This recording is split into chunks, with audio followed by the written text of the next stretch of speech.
बंधुओं, ठाकुर जी 3 प्रकार से वेणु रव करते हैं। मुरली, वंशी और वेणु 3 हैं एक ही, पर उनका बजाने का, उनको धारण करने का तरीका सबके लिए अलग अलग है। समझिएगा बात को बहुत ध्यान से, इधर देखिए। मुरली, वंशी और वेणु। मुरली ठाकुर जी बजाते हैं तो दोनों जो हाथ हैं ठाकुर जी के वो अधर से नीचे रहते हैं और वंशी ऐसे लेटी रहती है। ये ठाकुर जी का मुरली वादन है। बिल्कुल अधर के ही बगल में दोनों जब भुजा आ जाती हैं, ये ठाकुर जी का वंशी वादन है। और जहां ठाकुर जी का मुखमंडल बाम दिशा में ऐसे झुक जाए और दोनों हस्तकमल ऊपर आ जाएं और वेणु यहां अधर पर हो, इस प्रकार से हो, तो समझो वो वेणु वादन है। ठाकुर जी मुरली बजाते हैं ब्रजवासियों के लिए, गैयाओं के लिए, मतलब सबको जो सुनाई देती है वो है मुरली। अपने से प्रेम करने वाली सखियों को और सखाओं को जो सुनाई देती है उनके लिए जो बजाते हैं वो है वंशी, और श्री प्रिया जी के लिए जो बजाते हैं वो है वेणु। ठाकुर जी बिल्कुल लीन होकर के उसका वादन करते हैं। आपने अनेक दर्शन किए होंगे, ठाकुर जी के ऐसे दर्शन किए होंगे, ऐसे दर्शन किए होंगे, पर ऐसे दर्शन आपको बहुत कम मिलेंगे जहां ठाकुर जी का मुखमंडल किशोरी जी की तरफ झुका हो। ये बाम भाग किशोरी जी का है और यहाँ की तरफ ठाकुर जी झुके हैं, दोनों हस्तकमल ऊपर हैं। वेणु रव सबको सुनाई नहीं देता, उसका अधिकार किशोरी जी जिसको प्रदान करती हैं उसी को सुनाई देता है।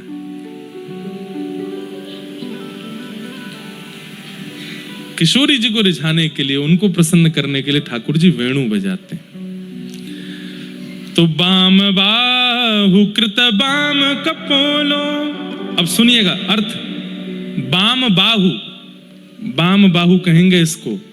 बाम बाहु कृत बाम कपोलो, कपोलो मतलब गाल।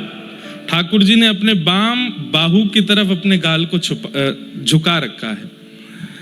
बाम बाहु कृत बाम कपोलो वलगित भ्रूरधरार्पित वेणुम। ठाकुर जी ऐसे हैं और वेणु बजा रहे हैं। कोमलांग भिषराश्रित मार्गम गोपईरयति यत्र मुकुंद। ठाकुर जी के उस मधुर स्वरूप को देख करके गोपियां आनंदित हो गई, कितने सुंदर लग रहे हैं श्याम सुंदर। आहा। यहां पर अब एक प्रसंग आता है, बस वो कह के मैं आगे चलूंगा। गोपियां शिकायत करने जाती हैं यशोदा मैया से और मैया से जाके कहती हैं, मैया तू एक बात बता। बोले हाँ। ये तेरे लालाए बंसी बजानो कौन ने सिखायो? बोले क्यों? तेरे लाला को तो हम कछु बिगाड़ नहीं पाई, पर जाने या को बंसी बजानो सिखायो बा गुरु को हम जाके जमुना जी में फेंक के आवेंगे। बोले क्यों? बोले या की बंसी जब जब बजे हमारो भोजन ना बन पावे। क्यों? बोले जैसे ही वंशी बजानो प्रारंभ करे, या की वंशी सुनते ही पहाड़ पिघलन लगे, यमुना जी स्तब्ध है जाएं, पेड़ की डाल झुकन लगे, उनमें खूब सारे पुष्प और फल प्रकट है जाएं, हमारो मन स्थिर रह जाए, बालक रोनो बंद कर दें, भोजन करनो, गैया घास चरनो बंद कर दे, उनके बछड़ा बछिया दूध पीनो बंद कर दें, सब स्तब्ध हो जाता है वृंदावन में। लेकिन मैया एक नयो काम और रहेगा। बोले कहा? बोले हम रोटी बनावें, चूल्हा में अग्नि लगावें लकड़ी की, वो अग्नि भी धीरे धीरे शांत है जाए और पानी बन के बहन लगे, सब कछु समाप्त है जाए, मैया भोजन ही ना बन पावे। सास डांटे, अरे तैने कच्ची दाल बनाई दी, कच्ची रोटी बनाई दी, तो को मैं बताऊंगी। रोज हम पे डांट पड़े और या सबके पीछे कारण है तेरे लाला की वंशी। या तो अपने लाला की वंशी बजावे वाले गुरु को नाम बताओ हमें, या फिर अपने लाला ते कहो वंशी बजावे को एक समय रखे, वह समय हम भोजन नहीं बनाया करेंगे। फिर कौन ने सिखाई तुम्हारे लाला को वंशी बजानो? तो यहां पर श्री यशोदा मैया कितना सुंदर विवेचन कर रही हैं। विविध गोप चरणेषु विदग्धो वेणुवाद्य ऊर्धा निज शिक्षा, तब सुतः सति यदाधर बिंबे दत्त वेणुरनयत्य स्वजाति। स्वर जाति। बहुत सुंदर लीला आ रही है, चिंतन में सुनाऊंगा अभी। यशोदा मैया कह रही हैं, अरे गोपियों तुम मानोगी नाय, तुम मेरी बात को भरोसा नाय करोगी, पर जे वंशी बजानो लाला ने कोई ते ना सीखो, ये वंशी प्रगट ही लाला ते भई है, निज शिक्षा लाला ने स्वयं बजानो सीखो है। वंशी का निर्माण कैसे हुआ? गैया रोती रोती गई ठाकुर जी के पास। ठाकुर जी बोले, काई को रो रही है? कौन ने कष्ट दिया तो को? बोले, मुकु दुनिया में केवल एक ते डर लगे। बोले, कौन? तो बोले, बांस थे। मुकु और कोई ना डरा सके। कोई आदमी भी मेरे सामने आ जाए ना, ग्वारिया भी मुंह पे चिल्लावे, मैं बातें भी ना डरूं, लेकिन वो ग्वारिया जब बांस लेके आ जाए तो बातें मुंह को बहुत डर लगे लाला। ठाकुर जी बोले, जा बांस ने तो को डरायो, वही बांस ते तो को प्रेम सिखाऊंगा मैं। ठाकुर जी ने जैसे ही वह बांस को पकड़ो, एक हस्त कमल धरते ही 3 उंगलियों के छिद्र रखते ही 3 छिद्र प्रकट हो गए, दूसरा हस्त पकड़ते ही 3 छिद्र और प्रकट हो गए, और जैसे ही ठाकुर जी ने अधर पर रखा, एक छिद्र और प्रकट हुआ।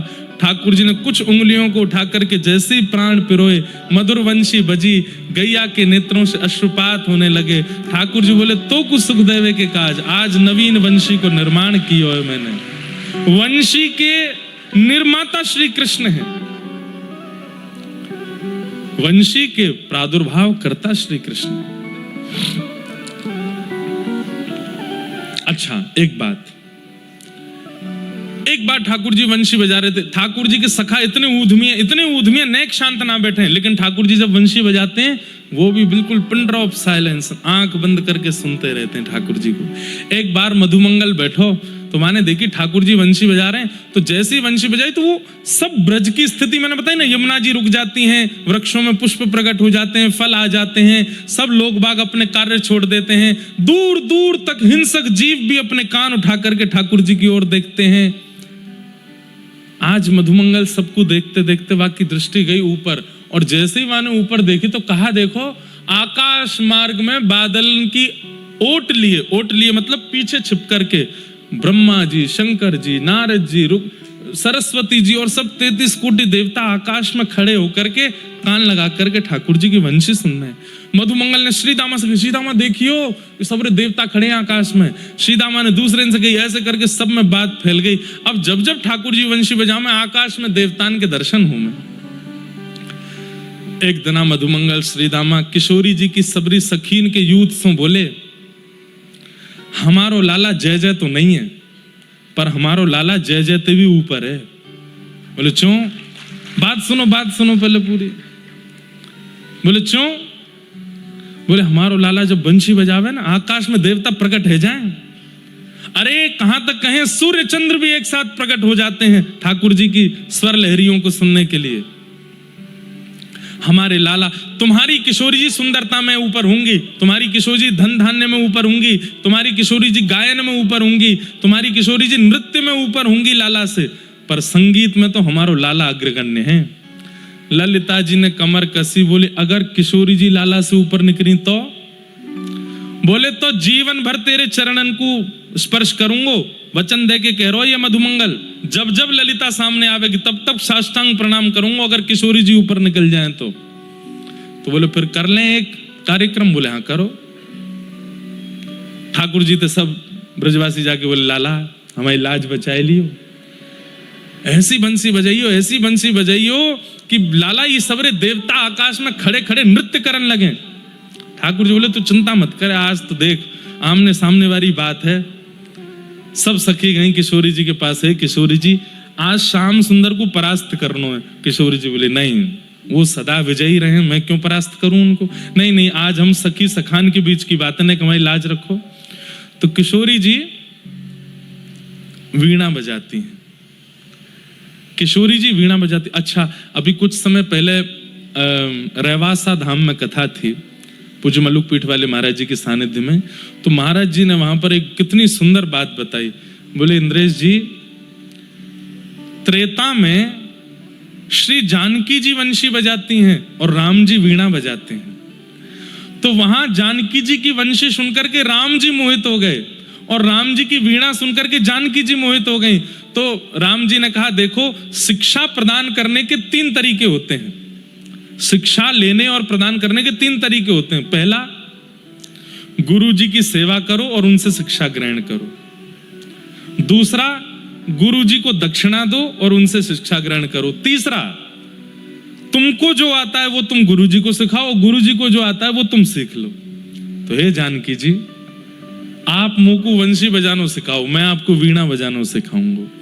तो त्रेता में राम जी किशोरी जी को, जानकी जी को वीणा बजाना सिखाते हैं और शाम को किशोरी जी राम जी को वंशी बजाना सिखाती हैं। इसी का परिणाम द्वापर में किशोरी जी की सिखाई हुई वंशी ठाकुर जी बजाते हैं और ठाकुर जी की सिखाई हुई वीणा श्री राधा रानी बजा रहे हैं।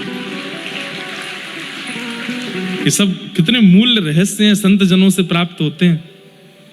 किशोरी जी वीणा लेकर के आई हैं, ठाकुर जी सामने बैठे हैं। किशोरी जी और ठाकुर जी के अंदर तो प्रतिस्पर्धा नहीं है, लेकिन सखा और सखीन को जितावे हरावे की बात है। ललिता जी बोली, पहले ठाकुर जी कछु सुना दें। मधुमंगल सीधा बोले, हैं हमारे लाला ने बंसी बजा दी तो फिर बाकी बात कछु बचेगा ही ना। हमारे लाला ने बंसी बजा दी तो फिर तुम कहीं तक दूर तक टिके ही नहीं पाओगे। बोले हम देख लेंगे कितने टिकेंगे, तुम बजाओ तो सही। ठाकुर जी ने अपने अधर पर वेणु धारण करी और महाराज यहां से प्रारंभ करते करते करते जैसे ही ठाकुर जी ने अपना मुखमंडल झुकाया और जब तेर सुनाई है, आहा, वृंदावन में आधा आकाश काला है और वहां चंद्रमा है, आधे आकाश में दिन है, वहां सूर्य है। आधे आकाश में रात्रि की निशा में जागृत होने वाले देवता खड़े हैं और आधे आकाश में जागृत अवस्था में खड़े होने वाले देवता खड़े हैं। यमुना जी स्तब्ध हो गई है, पवन बह रही है और हवा में भी चंदन की सुगंधी आ रही है। अद्भुत है, उस दृश्य का वर्णन नहीं कर सकते। ठाकुर जी की ऐसी वेणु सुन करके ललिता विशाखा भी झूमन लगी। मधुमंगल वो देख सीधामा है गई मोहित, मोहिनी चलाई दी हमारे लाला ने। अब तो हमारे लाला की जीत निश्चित है। किशोरी जी नेत्र बंद करके थोड़े थोड़े अश्रुबिंद आ रहे हैं, सुन रही हैं ठाकुर जी की वेणु को। कोई निश्चय, इसमें कोई संशय नहीं, ठाकुर जी की वेणु अद्भुत है। थोड़ी देर बाद जब ठाकुर जी ने वेणु रव विश्राम किया तो सब पूछने लगे क्यों विश्राम कर दिया, और बजाओ। पर ठाकुर जी तुरंत कहते हैं बैठ जाओ। किशोरी जी वेणु बजाएंगी, अरे नहीं वो कहाँ बजाएंगी, वीणा। किशोरी जी बंसी बजा रहे, बैठ जाओ बैठ जाओ बहन बैठ जाओ। सब ने प्रार्थना करी, हे श्यामाजू अब आप बजाओ। किशोरी जी ने जैसे ही वीणा धारण की है और वीणा धारण करके अपनी कोमल उंगलियों से उसके तारों को आच्छादित किया है और जैसे ही दूसरे हस्त कमल से एक झंकार मारी है, एक झंकार में ही पूरा ब्रह्मांड झंकृत हो गया। ठाकुर जी की वेणु रव से तो आकाश में देवता प्रकट हुए थे, लेकिन किशोरी जी की एक झंकार से ब्रह्मांड का भेदन हो गया। सारे देवता पृथ्वी पर आकर के गिरे, सन्मुख प्रकट हो गए। ब्रह्मादि देवता सब हाथ जोड़ करके किशोरी जी के चरणों में वंदन करने लगे। ठाकुर जी नृत्य कर रहे हैं, विजय हो जय जय हो, हमारी श्री जी की विजय हो। और जो विजय माला थी जिसके गले में पहना थी, ठाकुर जी ने बिना श्रीदामा मधुमंगल से पूछ सीधे लेके गए, किशोरी जी गले में पहनाई दी। बोले आपकी विजय हो श्री जी, आपकी जय हो। हमारी किशोरी जी जीत गए। ऐसे हमारी व्रज की लीलाओं में ठाकुर जी अनुग्रह कराते हैं। ये प्रिया प्रियतम की मधुर बड़ी बड़ी लीलाएं हैं, सुंदर सुंदर लीलाएं हैं, जिन लीलाओं को सुनकर के कह करके संत जन ऋषि जन आनंदित होते हैं, निमग्न होते हैं भाव में।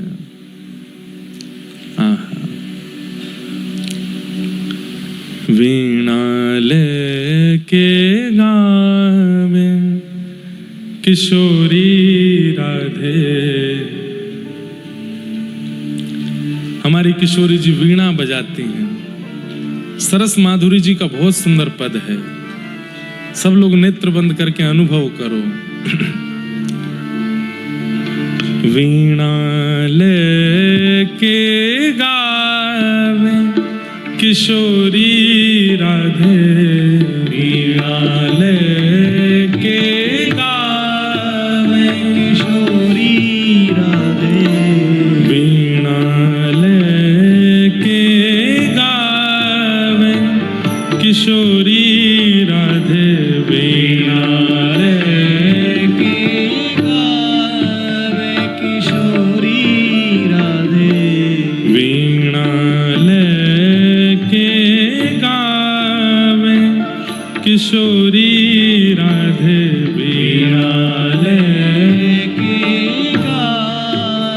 किशोरी राधे वीणा लेके गावे किशोरी राधे वीणा लेके गावे किशोरी राधे ताल बंधान मधुर मोहन ताल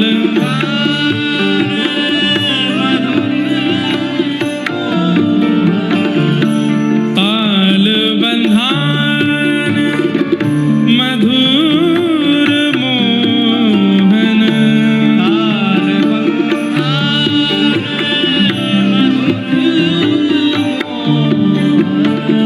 मुरली सरस बजावे ओ मुरली सरस बजावे किशोरी राधे वीणा लेके गावे किशोरी राधे वीणा लेके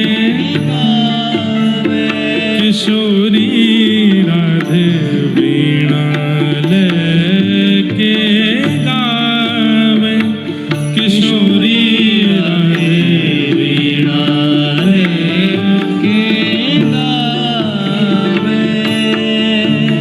बोले वृषभानु दुलारी की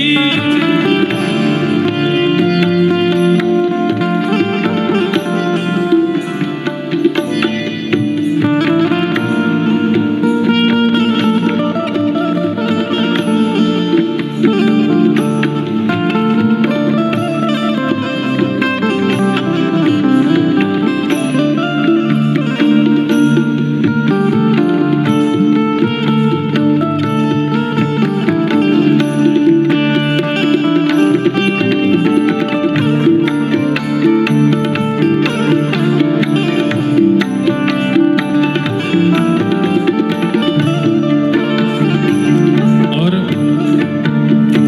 ठाकुर जी वीणा किशोरी जी बजाती हैं, ठाकुर जी वंशी बजाते हैं, प्रेम से आनंद करते हैं। और कभी कभी फिर किशोरी जी जो वाद्य हैं वो अपने आप बजने लगते हैं। किशोरी जी उठ जाती हैं तब भी वीणा बज रही है, ठाकुर जी उठ जाते हैं तब भी वंशी बज रही है। कोई सखियां नहीं, कोई सखा नहीं, अकेले में केवल प्रिया प्रियतम है, अपने आप वाद्य बज रहे हैं। और उसी समय प्रिया प्रियतम उठ करके सन्मुख आते हैं और श्री प्रिया जी ठाकुर जी को फिर नृत्य करना सिखाती हैं। मतलब वाद्य अपने आप स्वर लहरियां प्रकट करते हैं और श्री प्रिया प्रियतम नृत्य करते हैं। पिय को नाचन सिखावे प्यारी राधे पिय को नाचन सिखावे प्यारी वृंदावन मह रास रचो है वृंदावन में रास रचो है शरद चंद्र उजियारे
स्वामिनी की छवि निरखत।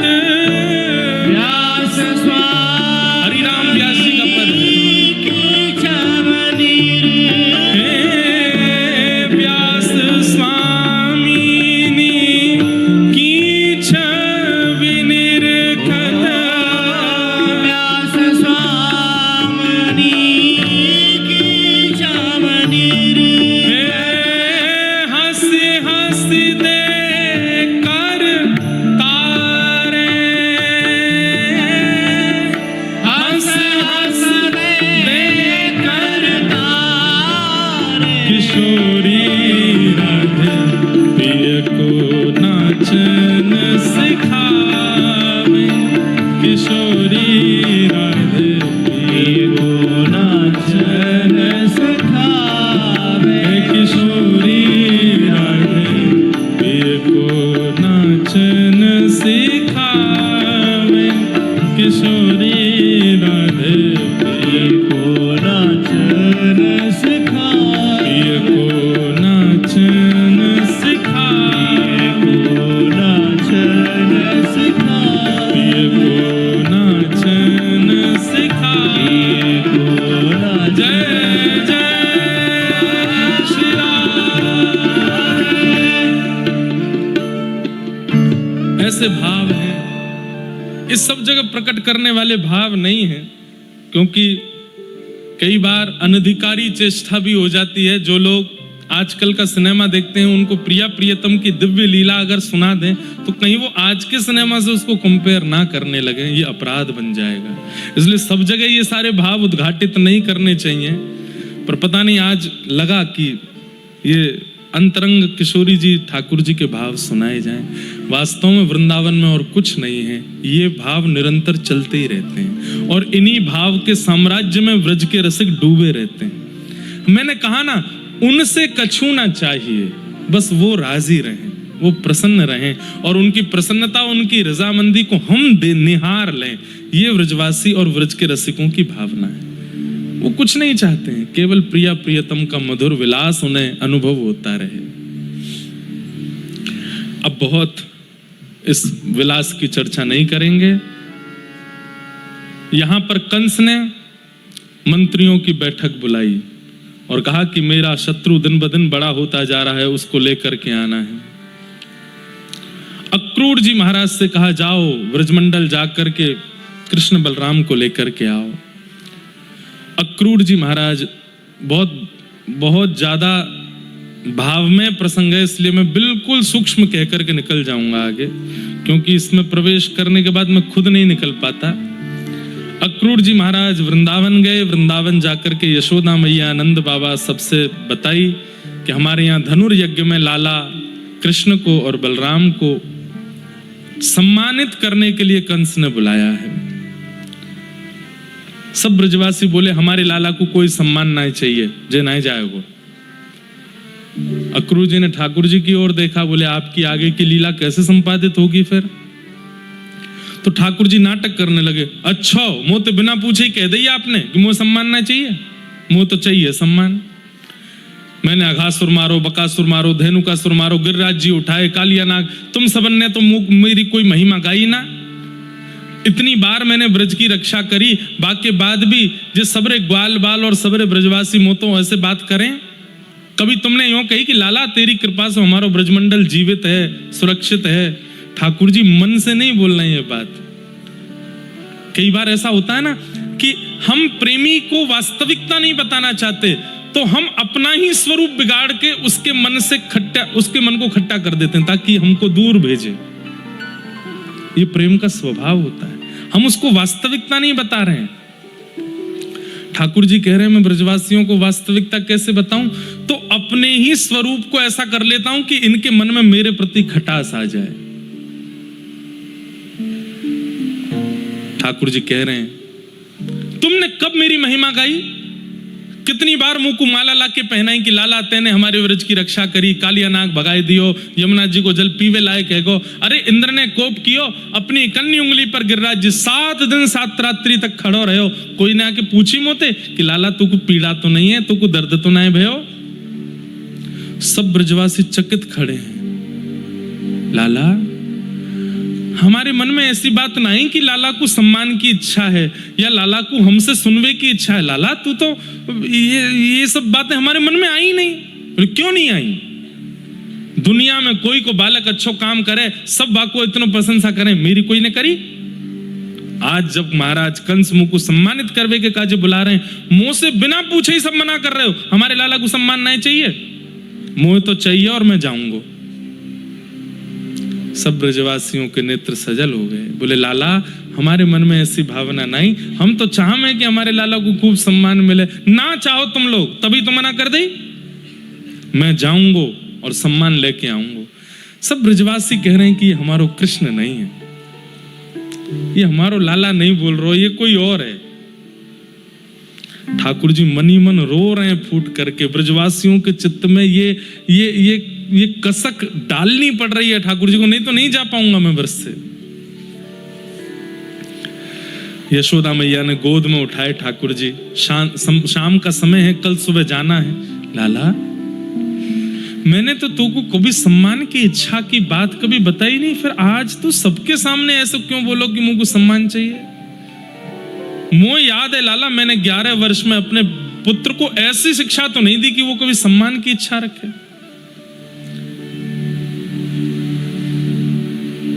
ठाकुर जी मैया की गोद से भी जानबूझ के उतर गए। बोले हाँ मैया, तू भी ना चाहे दुनिया की मैया अपने बालकन को सम्मान करा, मैं अपने बालकन को, तू तो मोया घर में ही बूढ़ो कर लेगी, यहाँ ते बाहर ही ना जान दे, यहीं बैठा के रखे, कछु करन ना दे। यशोदा मैया का हृदय भी भारी हो गया। बोले कि मेरो कन्हैया बोल रहा है, मेरो कृष्ण बोल रहा है। और ठाकुर जी ये सब बोल करके फिर एकांत में जाते हैं, दाऊ दादा को लेके जाते हैं, क्योंकि वही है एकमात्र जो सब जानते हैं, और उनसे कंठ लग करके रोते हैं, दादा मेरे प्राण निकरवे के है रहे, मैं कैसे बात कर रहा हूं इन सबंसों पर, मुंह को करना पड़ रहा है। दाऊ दादा तुम संभालो मुंह को। दाऊ दादा अपने रूप में आ जाते हैं, शेष नाग बन जाते हैं। हे श्रीमन नारायण, आप परमात्मा हैं, आप जगत नियंता, जगदाधार, विश्वनाथ हैं, आप जगदीश्वर हैं। इस प्रकार आपका ये रुदन करना, व्याकुल होना, ये आपकी छवि मेरी नजरों में धूमिल कर रहा है। अरे होने दे छवि धूमिल, मैं इन ब्रजवासियों के बिना कैसे रहूंगा, यशोदा मैया के बिना कैसे रहूंगा? ये मधुमंगल श्रीदामा मर नहीं जाए कहीं मेरे बिना। दाऊ दादा आप तो सब जानते हैं, कोई ऐसी योजना नहीं बन सकती। बोले कैसी? कि परमात्मा की पदवी कोई और संभाल ले, तीनों लोक कोई और संभाल ले, और मैं सदा के लिए इस वृंदावन में ही बस जाऊं, इन ब्रजवासियों के बीच में, मुझे नहीं जाना यहां से। दाऊ दादा ऐसा कछु है सके? शेष नाग हैं, शेष तत्व हैं, जीवाचार्य हैं दाऊ दादा, अपने स्वरूप में प्रकट हो गए, ठाकुर जी की स्तुति गाने लगे। नहीं नाथ, इस प्रकार की भावना, आपको आगे लीला के लिए आगे जाना पड़ेगा, मैं हूं ना साथ में, मैं चलूंगा, कोई और रास्ता बचा नहीं है। आज पहली बार परमात्मा प्रेम के घेर में घिर गए हैं और सोच नहीं पा रहे हैं मैं क्या करूं। बंधुओं, ठाकुर जी को कोई नहीं बांध सकता, वो विश्व को बांधते हैं, लेकिन ठाकुर जी को बांध दिया ब्रजवासियों ने, इसलिए ब्रजवासियों के लिए सब माफ है, ब्रजवासियों के लिए सब अच्छा है।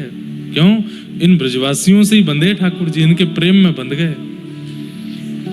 रात में यशोदा मैया अंक में भर के लाला को सोई है। लाला परसों आए जाइयो, और कंस बड़ो खतरनाक है, बाकी ज्यादा पास मत जाइयो, दूर ते ही सम्मान लेके आए जाइयो। और मेरो लाला, अब मैं तो 11 वर्ष है गए अपने लाला के बगैर सोई ना एक रात, कल रात कैसे सोऊंगी मैं? मैया मैं भी तो नहीं सोया तेरे बिना, मैं कैसे सोऊंगा? अच्छा लाला कोई बात ना, एक रात की तो बात है, परसों तो लाला आ जाएगा। बोले हाँ मैया मैं परसों आ जाऊंगा। अच्छा चल मेरे अंक से लग जा। ठाकुर जी अंक से लग गए। यशोदा मैया के वक्ष पर ठाकुर जी अपना मुख पधरा करके गहरी सांस लेते हैं, मानो श्री यशोदा जी की अंग की सुगंधी को अपने अंदर ले रहे हैं, क्योंकि अब ये सुगंधी मिलने वाली नहीं है। यशोदा मैया के पेट को पकड़ते हैं, कभी भुजा को पकड़ते हैं, कभी गर्दन पे हाथ रख लेते हैं, कभी गाल पे हाथ रख लेते हैं। एक एक अंग का स्पर्श ठाकुर जी अपने अंदर समाहित कर रहे हैं। अब ये स्पर्श मुझे मिलेगा नहीं। बंधुओं, यशोदा मैया तो आंसुओं से रो रही हैं, तकिया पर सिरहाना रखे, पर ठाकुर जी आंसुओं को अंदर ले रहे हैं, क्योंकि मैं रोयो तो मैया तुरंत उठ के बैठ जाएगी। एक बात तो है बंधुओं, विश्व ने पूरे भक्तों का दुख गाया। मीराबाई का दुख सबने सुना, नरसिंह मेहता का कष्ट सबने सुना, सूरदास जी की पीड़ा सबने सुनी, जनाबाई का कष्ट सबने सुना, अरे यशोदा जी का कष्ट सबने गाया, किशोरी जी का भी विरह सबने गाया, गोपियों का विलाप सबने गाया, पर कृष्ण का विरह किसी ने, सबने नजरअंदाज कर दिया। किसी ने यह विचार नहीं किया कि वे कितने मजबूर हैं, उनकी पीड़ा कितनी है। बंधुओं, एक बात बोलें, पीड़ा हो और आप रो दो तो समझो आपने पीड़ा का 20% भार हल्का कर लिया। पीड़ा हो और आप बिलखने लग जाओ, आप किसी से गले लग जाओ, या फिर 2-4 दिन तक भोजन ना करो, तो समझो आपने पीड़ा का 50% भार और हल्का कर दिया। लेकिन पीड़ा हो तो हंसना पड़े, पीड़ा हो तो खाना पड़े, पीड़ा हो तो सबके बीच जाना पड़े, तो समझो आप 1% भी पीड़ा को चित्त से निकाल नहीं पा रहे हो। कृष्ण ने ऐसी पीड़ा सही है, वो निकाल ही नहीं पाए। सबने टोक दिया, सबने कोसा उनको, लेकिन बस मुस्कुरा के शांत रहे, किसी को उत्तर नहीं दिया। व्रत छोड़ करके क्यों गए, आज तक इसका उत्तर नहीं है।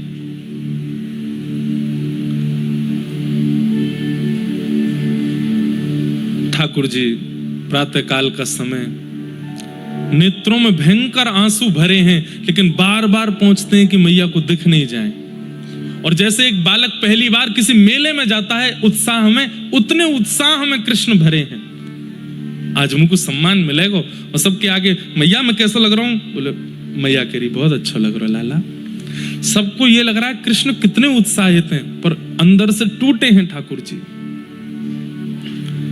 नंद भवन का जैसे ही द्वार खुला, जैसे आप संख्या में बैठे हैं, इससे भी 1000 गुना संख्या में ब्रजवासी खड़े हैं, लेकिन एक शब्द भी नहीं निकल रहा है, और सब बस एक दूसरे के ऊपर से ठाकुर जी को देख रहे हैं। सब लोग सोच रहे थे हम लोगों को देख करके लाला रुक जाएगा, पर जब ठाकुर जी को इतने उत्साह में देखा, सब ब्रजवासी बोले ये तो बड़ो आनंद में, ये तो जावे के काजी पूरा तैयार बैठो है।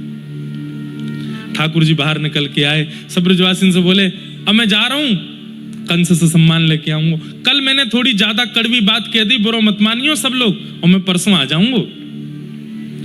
परसों का नाम सुनते ही बस ब्रजवासियों की सिसकियां सुनाई दे रही हैं, और आंखें लाल और अश्रुबिंद गिर रहे हैं। सोचिए बंधु, एक दिन भी जिसके बगैर व्यतीत करना, एक क्षण भी जिसके बगैर व्यतीत करना भारी है, वो परसों कैसे तक रह लेंगे।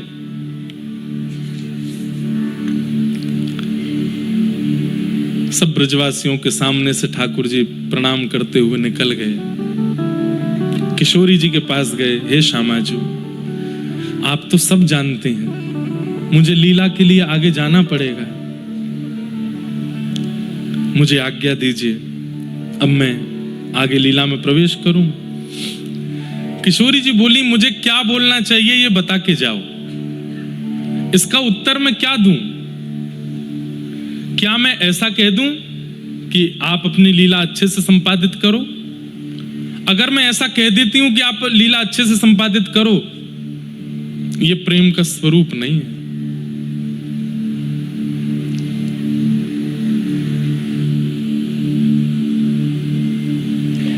प्रेमी अगर दूर जा रहा हो तो प्रियसी उसके दूर जाने की सराहना नहीं करती। तो मैं ऐसा तो नहीं कहूंगी कि आप जाओ, अच्छे से जाओ।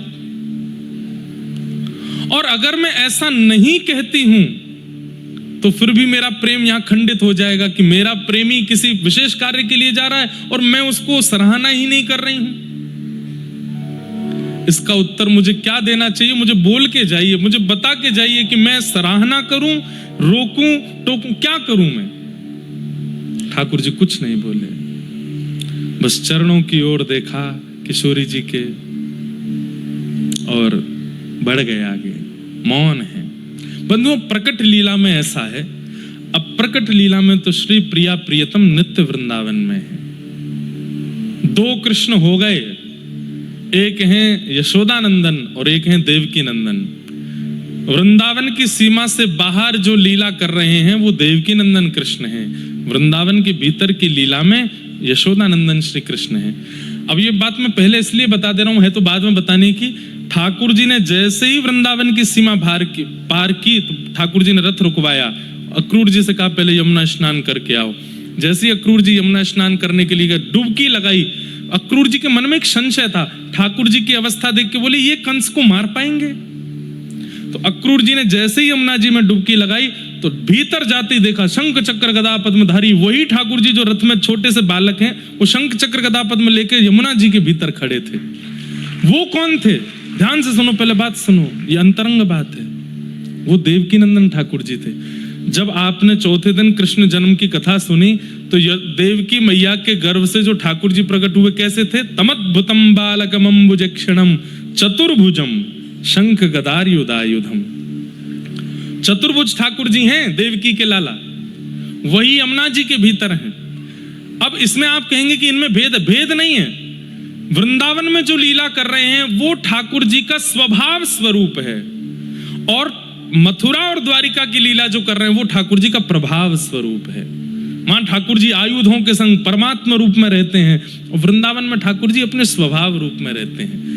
कर्तुम अकर्तुम अन्यथा कर्तुम समर्थ ईश्वर है, वो ईश्वर हैं। अपने स्वभाव और प्रभाव को हम अलग नहीं कर सकते, वो दोनों हमारे अंदर एक साथ रहते हैं। पर ठाकुर जी अपने स्वभाव प्रभाव को भिन्न करके स्वभाव को वृंदावन में रखते हैं, प्रभाव को आगे रखते हैं। तो जैसे ही अक्रूर जी ने यमुना जी में स्नान करने के लिए डुबकी लगाई, भीतर वही स्वरूप चतुर्भुज रूप में दिखाई दिया। तुरंत हड़बड़ा करके बाहर आकर के देखा तो वही दो भुजा में रथ पर बैठे हैं। फिर दोबारा डुबकी लगा करके देखा तो अब अंदर कोई नहीं दिखा। तो बोले वो अंदर वाले कहाँ गए? बोले वो तुरंत दो भुजा वाले बनकर के रथ में बैठ गए, और दो भुजा वाले जो नंद नंदन थे वो व्रजमंडल के कण कण में जाकर के व्याप्त हो गए, वो वृंदावन छोड़ करके कहीं नहीं गए। इसीलिए हमारे यहाँ कहते हैं वृंदावनम परित्यज्य पादमेकम न गच्छति। ठाकुर जी एक पग भी बाहर वृंदावन से गए नहीं, वृंदावन में रह गए। पहले बस प्रत्यक्ष रूप में सबको दिख रहे थे, अब गोपियों की स्थिति आगे आती है, मैं उसका वर्णन नहीं करूंगा। डाल में कृष्ण दिखते हैं, पत्र में कृष्ण दिखते हैं, कण में कृष्ण दिखते हैं, यमुना जी में कृष्ण दिखते हैं, वृक्षों में कृष्ण दिखते हैं, गैयाओं में कृष्ण दिखते हैं, हर जगह कृष्ण दिखते हैं। आज तक यह स्थिति है, कृष्ण सब जगह हैं वहां, बस वो विरह रहता है, क्योंकि जब पकड़ने जाते हैं तो वो अंतर ध्यान हो जाते हैं। बाकी पूरा वृंदावन, वृंदावन क्या है बंधुओं? नगर नहीं है, स्थान नहीं है, कोई गांव नहीं है, कोई शहर नहीं है। वृंदावन अचल श्री कृष्ण ही है, श्री कृष्ण ही अचल रूप में वृंदावन है। ठाकुर जी जाने लगे। अक्रूर जी महाराज के मन में आया, मैं एक काम तो किया नहीं, क्या यशोदा जी को सत्य तो नहीं बताया मैंने? क्योंकि देवकी मैया जब अक्रूर जी जा रहे थे तो देवकी मैया ने अक्रूर जी से कहा है कि सुनो अक्रूर, मेरा एक काम करोगे? बोले तुम कृष्ण को ला रहे हो? बोले हाँ। यशोदा को सत्य बता के आना कि उनका पुत्र नहीं है कृष्ण। क्यों? प्राण निकलेंगे नहीं। वर्षों तक यशोदा इसी बात की प्रतीक्षा करती रहेगी कि मेरे जन्मा बेटा मुझसे दूर क्यों चला गया, किसी और के पास क्यों रहने लगा, और इस बात के गम में वो जरूर प्राण त्याग देगी अपने। इसलिए उसको सत्य बता के आना कि उनका पुत्र नहीं है कृष्ण, कृष्ण देवकी का पुत्र है।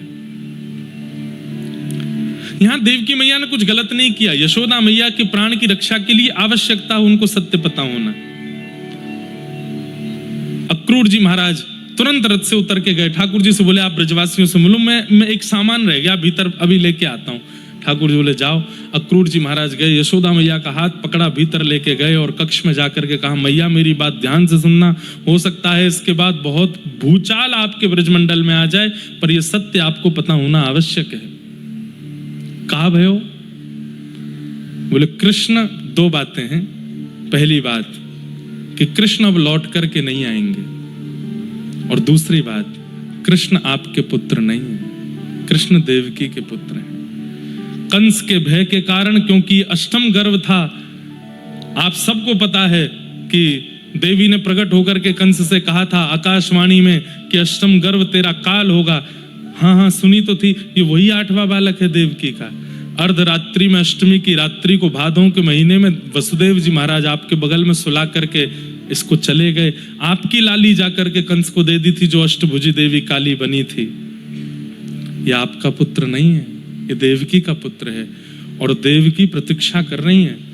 कंस का वध करने के बाद कृष्ण अब देवकी के साथ रहेंगे। इसलिए मैया मुझे बस सत्य बताना था, आप अपना और ब्रजवासियों का ध्यान रखना। यशोदा मैया का तो शरीर ठंडा पड़ गया। कितनी देर तक तो यशोदा मैया की पलक नहीं झपकी, श्वास नहीं निकली, हिली नहीं, नेत्र बंद हो गए। छोटे से श्री कृष्ण कैसे चलना सीखते थे, कैसे बोलना सीखते थे, कैसे मैया मैया कह के बुलाते थे, बाबा की गोद में कैसे चढ़ जाते थे, गैयाओं के सींग से लटक जाते थे, यशोदा मैया के अंक में भर के। अरे कहां तक वर्णन करें, यशोदा मैया के पल्लू के ही अंदर उसी को ही रजाई बना करके सोते थे ठाकुर जी। एक क्षण के लिए 11 वर्ष में अलग सोए नहीं। वो सारी स्मृति मैया के दिमाग में घूमने लगी। थोड़ी देर तक तो मैया को होश नहीं आया। जैसे ही रथ चलने की आवाज आने लगी, ब्रजवासी रोने लगे, यशोदा मैया को ध्यान आई, मेरो लाला जा रो है, अब आएगो नहीं, एक बार अंतिम बार देख तो आऊं वाकू जाके। यशोदा मैया ने द्वार खोले, तुरंत दौड़ी। ब्रजवासियों की भीड़ लगी है, यशोदा मैया पीछे रह गई हैं, देख नहीं पा रही लाला को, चिल्ला रही हैं, अरे कन्हैया, अरे लाला, ओ लाला नेक रुक जाइयो, नेक मेरी बात सुन के जा। यशोदा मैया का स्वर जैसे ही कान में पड़ा, चलते रथ से कूद गए ठाकुर जी, दौड़ करके, मेरी मैया बुला रही, कहां है मैया। 90 वर्ष की आयु हो गई है यशोदा मैया की। ठाकुर जी ने जाके अंक में भर लिया, मैया तू काय को भीड़ में आएगी, अरे मैया तू काय को रो रही है, मैं अभी आ जाऊंगा परसों, तू काय को रो रही है। यशोदा मैया रो रही हैं, हाथ पैर कांप रहे हैं, लाला के मुखमंडल को बार बार पकड़ती हैं, हृदय से लगाती हैं, माथे का चुम्बन करती हैं। लाला तू परसों आवेगो? बोले हाँ। मेरी सौगंध खा के कह तू परसों आवेगो। ठाकुर जी के हाथ उठे नहीं, मुझको पता है अब तू बरसों तक नहीं आवेगो। लाला मुझको आज पतो चल गई तू मेरो लाला नहीं है, तू तो देवकी को लाला है। मुझको अक्रूर जी ने आकर के सब सांची बताई दी। पर लाला इन सब बातों को सुनकर के तू विचलित मत हो, कोई बात ना, तू चलो जा, लेकिन मेरे मुंह को एक वचन दे के जा, तू अब आएगो नहीं वापस, मुझको पता है। पर जब कभी भी तो को पता चले कि यशोदा मरणासन अवस्था में है, यशोदा मृत्यु सैया पर है, मैं वचन ये दे रही हूं कि मैं तब तक अंतिम श्वास नहीं लूंगी जब तक तू नहीं आ जाएगो। पर तू भी वचन दे, तो को अगर पता चल जाए, बस लाला अंतिम श्वास के समय मेरे पास आ जाइयो। मैं अपने कुंवर को देख के, अपने लाला को देख के, अपने कन्हैया को देख के, और तू बैठ जाइयो, तेरी गोदी में सर रख लूंगी अपनों। बस तो को देखते देखते लाला प्राण त्यागूंगी, क्योंकि मैंने कथान में सुनी है, अंतिम में जो से सोच करके या जो देख करके प्राण त्यागे, अगली जन्म में वो मिलता है। लाला तू या जन्म में मेरो लाला ना बन पायो, सौभाग्य तेने मुंह को दियो कि मैंने तो को तेरो लालन पालन सब कियो, पर लाला अंतिम श्वास तो को देखते भय त्यागूंगी, तो कहा पता अगले जन्म में तू मेरो पुत्र बन के आवे, और फिर तू मेरो पुत्र बन के आएगो ना, फिर तू को कहीं नहीं जान दूंगी, फिर तू को अंग से लगा के रखूंगी। बस मुझको वचन दे के जा, तू आवेगो। बंधुओं, यशोदा मैया की हालत तो फिर भी ठीक थी, ठाकुर जी टूट गए। आकाश की ओर देखकर के मानो महादेव ब्रह्मा आदि देवताओं को कह रहे हों कि मुझसे परमात्मा की उपाधि छीन लीजिए, मुझे नहीं रहना परमात्मा पद पर, मुझे केवल अपनी मातृ पद पर रहना है, मुझे इन ब्रजवासियों के हृदय पटल पर रहना है, मुझे नहीं जाना आगे। पर उपाधि बड़े लोग छीनते हैं और यहां सबसे बड़े ठाकुर जी ही हैं। ठाकुर जी की उपाधि कौन ले सकता है? यशोदा मैया मूर्छित हो गई। ठाकुर जी ने ब्रजवासियों को बुलाया, मूल मैया को संभालो। और यशोदा मैया को रोता बिलखता देख ठाकुर जी ने चरण रज मैया को प्रणाम करी और मैया की चरण रज और व्रज की रज को अपनी जेब में धर के ठाकुर जी वृंदावन को प्रणाम करके रथ पर आरूढ़ होकर के मथुरा प्रस्थान कर गए।